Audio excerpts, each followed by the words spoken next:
nahayga waataan ka jiray doodi maansada ee xalay baa duruufta iyo waqtigu igu danqaabeen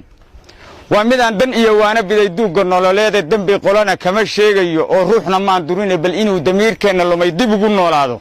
dad yahow maqal dulliga aan qabnaadi ka diimooni darajooyinkii aan gaadhnay uu qorayo diiwaanku iyo doorkan saan nahay haddaan idin dareensiiyo daafaha adduunka oo dhan baan ugu dambaynaa daarood nin sheegta iyo hawiye diriya shiikhaashta digil iyo haddaan mirifle iyo dabarra faaleeyo digoodiya ajuuraan haddaan dhabu daraaseeyey dirkii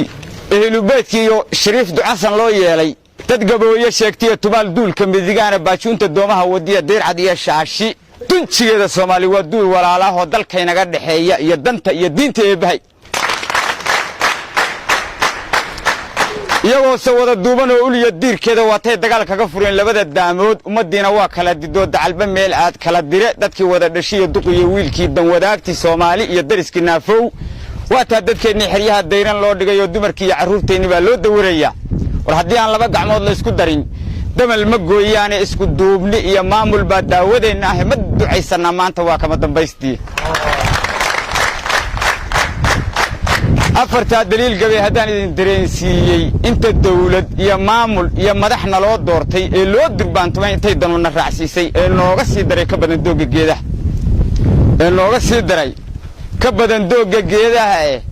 annaba daara waan leenahay iyo damal hadh waaweyne shirkii dabadda lala aadayey iyo dabaqa Nairobi doodii Kampala iyo casmara duqeyda loo geeyay waxa ay iga dambiinka uga tahay danaha Soomaali in hadhuubka duur laga qoro loo dan leeyahay loo dan leeyahay haddaan laba gacmood la isku darin dabal ma gooyaane isku duubni iyo maamul baa daawadeenna ah ma ducaysannaa maanta waa kama dambaystii afartaa daliil gabay haddaan idin dareensiiyey barwaaqada dalkeenna iyo nimcada daayinina siiyey durdurrada biyaha keenaya iyo dooxa iyo hawdka dacallada shabeelle iyo jumbo webigu daadeeyey iyo dunyada iyo xoolahan darar ka maalayno badii xeebtan lagu dayran ee lagu dalxiisayo dacalka raas casayriye ilaa darafka kaambooni meeshan iyo degmadii Seylac baan la isu diiday dhulgariir daryaama iyo cirka oo baraf ka soo daato dabaylaha kufriga leynay iyo malaha duufaan daawa dhirtii laga helay ay dunidu waayeen inta aan gumaystihii la diray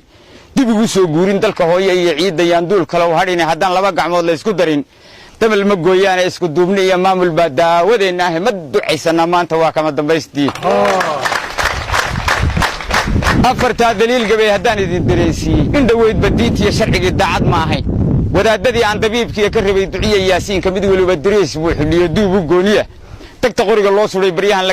laga dareen qaad ummaddiina kala duubsadoo dacalba meel aad timaweyn digriga noo timiyo xerow dariiqeedka ikhwaanka dukaamada dhigtay ee daashka wada jooga tabliiqa dalka oo idil marayaan socodka daalaynin takfiirka cuntada diiday iyo daribta loo keenay al-shabaabka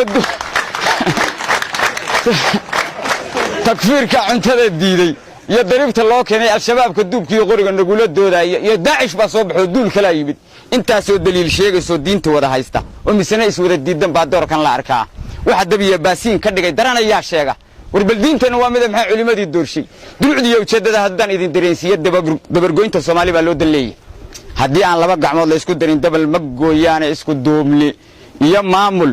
baa daawadeenna ah ma ducaysannaa maanta waa kama dambaystii